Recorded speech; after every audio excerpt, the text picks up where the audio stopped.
Hello guys, welcome to my channel Shankar মাধ্যমিক tuition centre. তো এর আগের দিন আমরা প্রথম সরল সুদ কষার ক্লাস 10 এর দুইটা ক্লাস করছিলাম। তো আজকে হবে 3 নম্বর ক্লাস সরল সুদের কষে দেখি 2 46 পৃষ্ঠা। 1 থেকে 4 পর্যন্ত অঙ্ক করছিলাম। আজকে আমরা 5 থেকে শুরু করব, দেখা যাক কতটা করতে পারি আমরা। তো 5 নম্বর অঙ্ক থেকে শুরু করব, 46 পৃষ্ঠা কষে দেখি 2। 5 নম্বর অঙ্ক কি বলছে? বার্ষিক 5.25% সরল সুদের হারে শোভাদেবী একটি ব্যাংকে কিছু টাকা জমা রাখেন। 2 বছর পর তিনি সুদ হিসাবে 840 টাকা পেলেন। তিনি কত টাকা জমা রেখেছিলেন হিসাব করে লিখি। অঙ্কটা পড়ো সবাই, অঙ্কটা পড়তে হবে।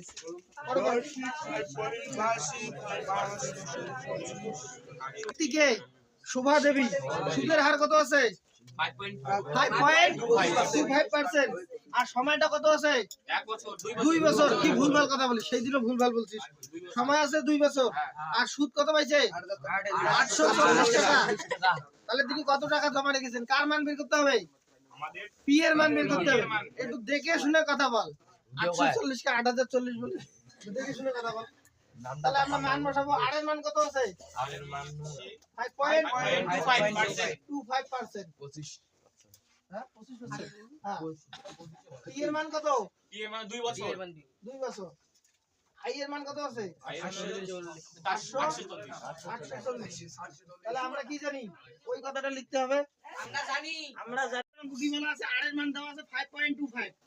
5 নম্বর অঙ্ক। টি এর মান 2 বছর, আই এর মান 840 টাকা সুদ, অর্থাৎ পি এর মান কত? তাহলে আমরা জানি কিসের সূত্র? আমরা জানি পি এর সূত্র কি? পি সমান 100 গুণন আই বাই টি গুণন আর, তাই তো? তাহলে এবার টি এর মান আমরা কত জানি? 2 বছর। এজন্য টি এর মান আমরা 2 বছর দিছি। আর এর মান কত? আর এর মান 5.25%। হ্যাঁ। আর আই এর মান কত? 840। এবার আমরা এটা কাটাকাটি করছি। 2 দিয়ে 100 কে কাটছি 50, 2 গুণ 100। তারপরে কি করছি? 5 দিয়ে কাটছি। 5 10 এ 50, 5 100, 5 525। এটা তো দশমিক তুলে দিয়ে এটা করছিলাম। তারপরে আবার 5 দিয়ে 5 2 গুণ 10, 5 21 105 হলো। আবার 21 দিয়ে 840 কে কাটছি।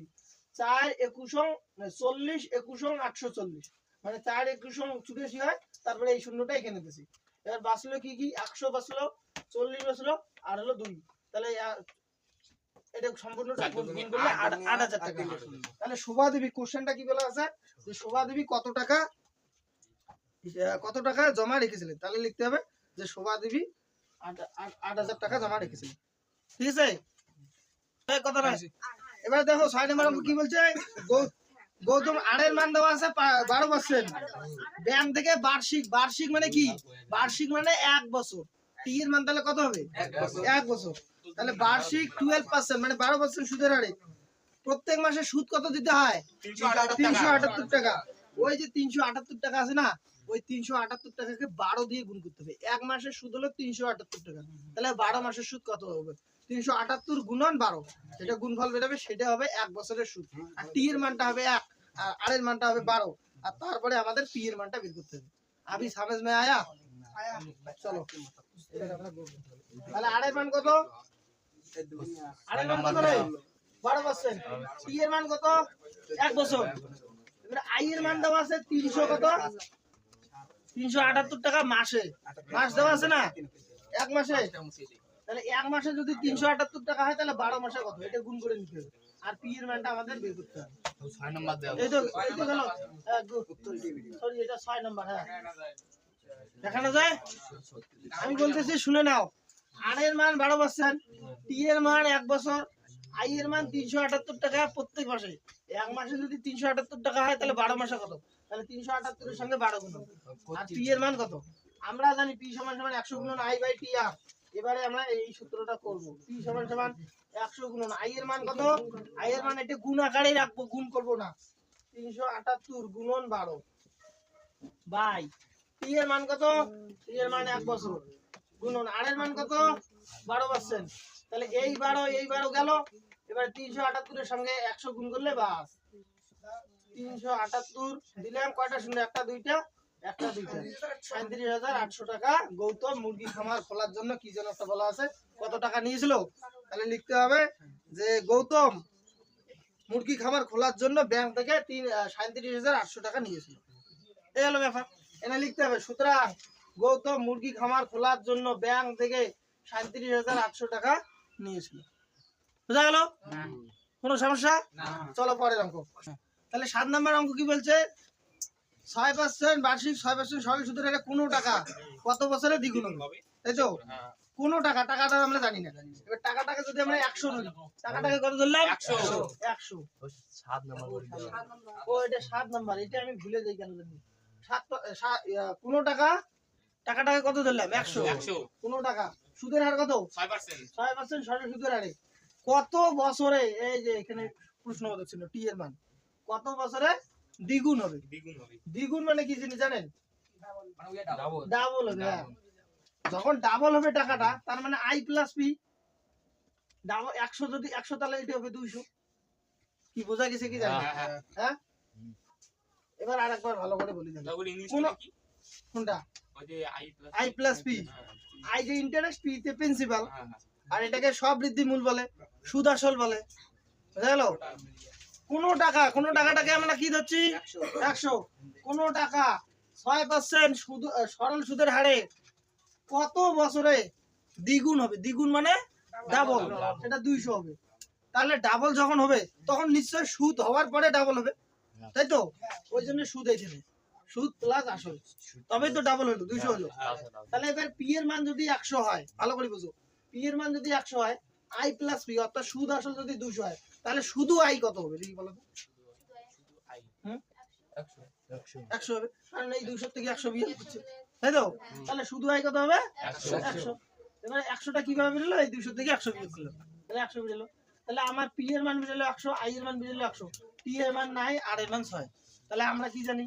দেখো আমরা জানি, যারা যারা জানিস না তারা লিখবি না, আমরা জানি, এই কথাটা লিখিস না, জানি নিবি তারপরে লিখবি। এটা এমনি বললাম রে, আমরা জানি ই সমান সমান 100 গুণন আই। আই এর মান কত? 100। আচ্ছা আগে সূত্রটাই লিখি স্যার। 100 গুণন আই বাই কত হবে? পি আর, পি ইনটু আর, তাই তো? এইটুকু বুঝা গেল? এবারে কি বলছে? মান বসাবো। ই সমান সমান 100 গুণন আই এর মান কত? 100 বাই পি এর মান কত? ওটা 100 আর এর মান কত? 6। এই 100 ক্যান্সেল আউট। এখান থেকে 50 দুগুণ 100, 3 দুগুণ 6, 50 বাই 3। এই ভাগটা এখানে করে দিচ্ছি, 50 বাই 3 দেখা যায় না? কি দুঃখের বিষয়। টি সমান সমান 100 গুণন 100 বাই 100 গুণন 6। তাহলে 3 দিয়ে তাহলে বাসি থাকলো কত? এই 100 আউট, 50 বাই 3, 50 দুগুণ এখানে 2 দিয়া, 50 দুগুণ 100, 3 দুগুণ 6, উপরে আছে 50, নিচে আছে 3। বুঝা গেল? তাহলে উপরে 50, নিচে 3, এবার 3 দিয়ে 50 কে ভাগ করে যা উত্তর আসবে তাই। 3 1 কে 3, 5 থেকে 3 হলো 2, 3 6 18, 2, এই 2 উপরে, এই 3 এখানে, 16 সমস্ত 2 বাই 3। এটা কি বছর বিড়াল? এবার 16 সমস্ত 2 বাই 3 বছর তো হয় না, তাহলে 16 বছর অবশ্যই হবে। 16 বছর না? আল্লাহ হবে, সুতরাং 16 বছর। এই যে 2 বাই 3টা, এটা কিন্তু মাস। এই 2 বাই 3 মাসটাকে কিভাবে করব? এখানে 12 দিয়ে গুণ করব। 12 মাসে 1 বছর, এই কারণে 12 দিয়ে। 3 4 কত হয়? 4 দুগুণ কত হয়? তাহলে 16 বছর 8 মাস। 16 সমস্ত 2 বাই 3 বছর মানে 16 বছর 8 মাসে এই টাকাটা, এই 100 টাকাটা দ্বিগুণ হবে। বুঝা গেল? 7 নম্বর অঙ্ক শেষ। পরের অঙ্ক, তাহলে 8 নম্বর অঙ্ক কি বলছে? 8 নম্বর অঙ্ক বলছে মান্নান মিয়া কিছু টাকা ধার করার 6 বছর পর দেখলেন দেয় সরল সুদের পরিমাণ আসলে 3/8 অংশ হয়ে গেছে। বার্ষিক শতকরা সরল সুদের হার কত ছিল নির্ণয় করি। কিসের মান বের করতে হবে? হারের মান বের করতে হবে, তাই তো? এবারও আমাদের পি এর মান এখানে নাই। লোকটাকে মান্নান মিয়া। পি এর মান কত? 6 বছর। আচ্ছা, টি এর যেটা প্রথমে দেওয়া থাকবে সেটাই আগে লিখবো। টি এর মান 6 বছর। এবারে আই এর মান কত আছে? আই এর মান আছে 3। পি এর মান কত আছে? পি এর মান আছে 8। 3/8 অংশ দেওয়া আছে না? এবারে তাহলে আর এর মান কত? এটা বুঝতে পারলি? 3/8 অংশ লেখা আছে যে বইয়ের মধ্যে, যে সুদের পরিমাণ, সুদের পরিমাণ কত আছে? সুদের পরিমাণ কত আছে? 3/8। আসলে সুদের পরিমাণ আসলে 3/8, তার মানে সুদ কত? সুদ 3, আসল কত? 8। বুঝা গেল? আমার চাইছে কি এই কিশোর কি চাইছে গাদা গাদা কিছু বলতে পারে না ডিস্টার্ব করতে টিউশনে আসে পি এর মান কত আছে পি এর মান 8 আই এর মান কত 3 তাহলে লেখো এবার আমরা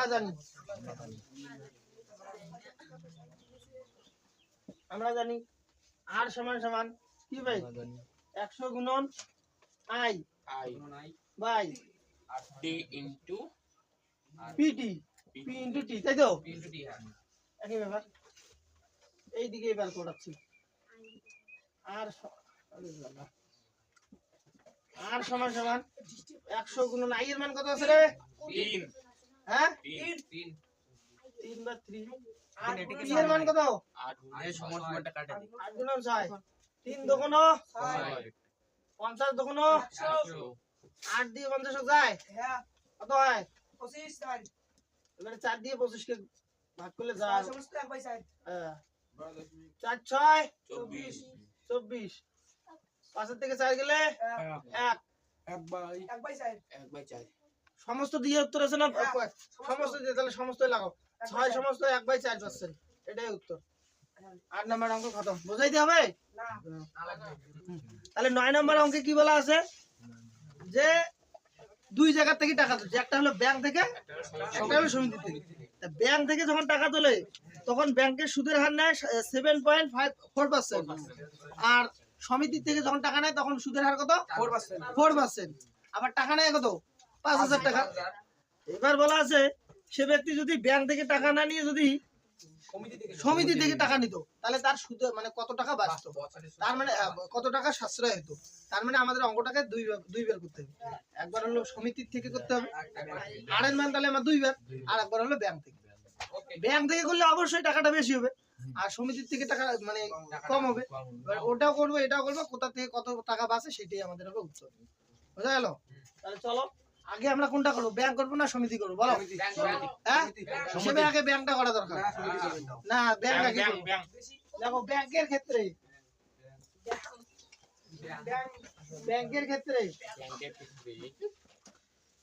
ব্যাংক ওই ব্যাংক কথাটা কোনোদিন শুনিস নাই নাকি প্রথমবার শোনা হ্যাঁ অন্য কথা কেন আসবে ব্যাংকের ক্ষেত্রে পি এর মান কত আছে পি এর মান কত আছে 5000 আর এর মান কত আছে 7.4% আর কি রে পি এর মান তো 1 বছরে হবে পি এর মান 1 বছর হবে না বার্ষিক যেহেতু বলা আছে তাহলে আমার কি দরকার আই এর মান আল্লাহ আমরা জানি I equal to PR T by 100 I সমান P এর মান কত 5000 একক দশক 70000 5000 ইনটু R এর মান কত 7.4% T এর মান কত 1 বছর বাই 100 এই দুটো শূন্য আউট গুণন এই দশমিক তুলে দিলাম একটা সংখ্যা একটা শূন্য আবার এই শূন্য কাটা তাহলে এবারে 5 দিয়ে 74 গুণ করলে যা আসবে তাই হবে এই ব্যাংকের ক্ষেত্রে সুদের হার একসঙ্গে করতেছি 4 পাঁচা 20 শূন্য হাতে 302 5 সাতা 35 37 370 টাকা 370 টাকা তাহলে ব্যাংক থেকে যদি টাকা নেয় তাহলে তো সুদ কত দিতে হবে 370 টাকা এবারে আমরা সমিতিরটা বের করব তাই তো এইদিকে আমি এবার সমিতিটা বের করব লাগো সমিতির ক্ষেত্রে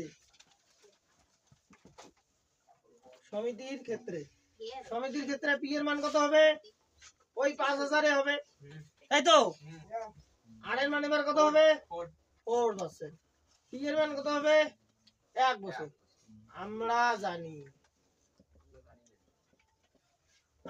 I equal to PR T by 100 I সমান P এর মান কত 5000 আর এর মান কত 4% T এর মান কত 1 বছর বাই 100 এই দুটো শূন্য আউট I সমান কত ভালো করে বুঝবি 4 দিয়ে শুধু 5 এর গুণ কর 4 এ 5 20 এখানে একটা শূন্য বাকি আছে একটা শূন্য এলো 200 টাকা। তাহলে যখন সমিতির থেকে নিবে টাকা তখন সুদ কত দিতে হবে? 200 টাকা। আবার ব্যাংকের ক্ষেত্রে যখন টাকা নিবে তখন সুদ কত দিবে? 370 টাকা। তাহলে কত টাকা বাঁচলো? 170 টাকা। দেখো, সুতরাং সমিতির থেকে টাকা নিলে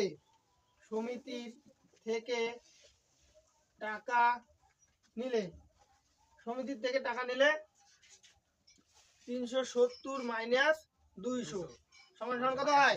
হ্যাঁ, 170 টাকা বাঁচবে।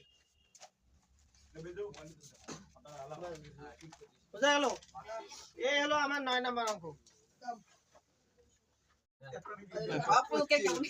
10 নাম্বার অঙ্ক কি বলছে দেখো, যদি 292 টাকার একদিনের সুদ 5 পয়সা হয় তবে বার্ষিক শতকরা সরল সুদের হার হিসাব করে লিখি। মানে পি এর মান দেওয়া আছে 292 টাকা, আর টি এর মান দেওয়া আছে একদিন, আর আই এর মান দেওয়া আছে 5 পয়সা। তাহলে বার্ষিক শতকরা সরল সুদের হার কত? তাহলে অঙ্ক হলো 10 নাম্বার। পি এর মান কত আছে? 292 টাকা। আই এর মান কত দেওয়া আছে? 5 পয়সা, তাই তো? এবার টি এর মান কত দেওয়া আছে? টি এর মান আছে 1/365। একদিন আছে না, তাই একদিন ওটা টি না, তাহলে চাইছে কি? শতকরা সরল সুদের হার। আর এর মান চাইছে। এই 5টাকে না 5/100 করা যায়, 5/100 আমরা করবো না। 5 পয়সা মানে কি? 1 টাকার 100 পয়সা মানে 1 টাকা। তাহলে 5/100 মানে 1 টাকার মধ্যে 5 পয়সা। যাই হোক, দেখো আমরা জানি আর সমান সমান 100 গুণন I by T into T. এবারে আমরা কি লিখবো? আর সমান সমান 100 গুণন আই এর মান কত রে? 5 বাই পি এর মান কত? 292। টি এর মান কত? তাহলে এবার আমরা কি করব? 100 গুণন 5, এই যে 5/100, 100টা নিচে দেব, 292 গুণন 1/365, তার মানে 365টা, এই যে 365টা উপরে যাবে, আর 1 আসবে নিচে, 1 আসলো নিচে, গুণন এই যে 5/100, 100টা এবারে এখানে আসবে। এই 100 কাটা যায়, সুবিধা হয়, কিন্তু এই 100 কাটবো না, পরে কাটাকাটিটা অসুবিধা হয়, ওই জন্য এই 100 আর 292 আগে কাটবো। তাহলে কত হয়? 50 দোকানো 100, আর হলো 146 দোকানো 292। এবারে 73 দোকানো 73 দিয়ে কাটবো। 73 দোকানো 146, আবার 5 73 এবং 365, এখানে 5 আসবে, এখানে 5 73 এবং 365, আর 73 দোকানো 146, 73 দিয়ে কাটলাম। বুঝা গেল? এবারে এই 0 আর এই 0 কাটলাম। বুঝা গেল? এবারে থাকলো কি? এখানে 5, এখানে 5, এখানে 5, আর এখানে 10। 5 দোকানো 10, তাহলে উপরে থাকলো 5 5 25, আর নিচে থাকলো 2 দোকানো 4। তাহলে আর সমান সমান 5 5 25 বাই 4, 2 দোকানো 4। এবারে 4 দিয়ে 25 কে ভাগ করলে ওইটাই হয় 4 6 24। 5 থেকে 4 গেল 1, 1 উপরে 6 সমস্ত 1/4%। বুঝা গেল? বুঝা হয়েছে? চলো পরের অঙ্ক। 11 নম্বর অঙ্ক কি বলছে? বার্ষিক 8% হার সরল সুদে কত বছরে 6000 টাকার সুদ 168 টাকা হবে হিসাব করে লিখি। এইটাই প্রথমে কেউ বুঝতে পারে না। আর এর মান, পি এর মান হলো 6000 টাকা, সরি 600 টাকা, আর আই এর মান হলো 168 টাকা। 600 টাকা 6000 হবে, আমরা বলি বিদ্যান খাই। সরি তো, পি সমান সমান কত? 600, আই সমান সমান কত? 168, আর সমান সমান কত? 8%, তাই তো? চাইছে কি? পি এর মান কত বছর? না কত বছর? তাহলে কি লিখবো? আমরা জানি টি সমান সমান কি হয়? টি এর সূত্র কি রে? সঙ্গী বল, টি সূত্র বল, সঙ্গী 2 बताइए। टी সমান সমান কি হবে? স্যার মুই ওই মোটা সেই পাই। বিজু তুমি বলো তো টি এর সূত্রটা কি? সেই পাই কইছিলে আমি মনে আছে মুই পাই। হ্যাঁ কি হ্যাঁ পি 100 গুণন আই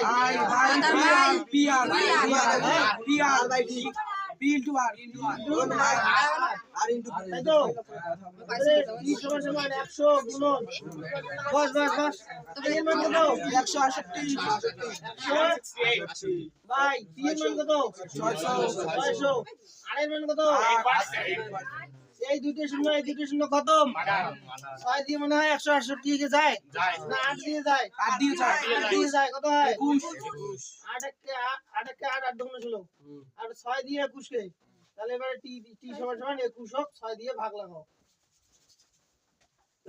3 6 18 4 6 24 3 6 18 11 থেকে 8 গেলে কত হয় 3 এই 3 যাবে উপরে আর এই 6 আসবে এখানে স্যার উত্তর তো মেলে নাই মিলছে 3 দুগুণ 6 3 সমস্ত 1/2 আরে বুঝিস না কেন রে তুই রে বুঝা গেল এখন না মেলে তাহলে শোনো আমরা আজকে তাহলে আমরা এই ক্লাসটা এখানে শেষ করতেছি অঙ্কটা এরপরে আমরা তারপরে যে 12 থেকে যত অঙ্ক আছে করব আর সবাইকে একটাই কথা যারা এখনো আমার চ্যানেলটাকে সাবস্ক্রাইব করেনি অবশ্যই লাইক এন্ড কমেন্ট করবে আর নেক্সট দিন দেখা হবে বাই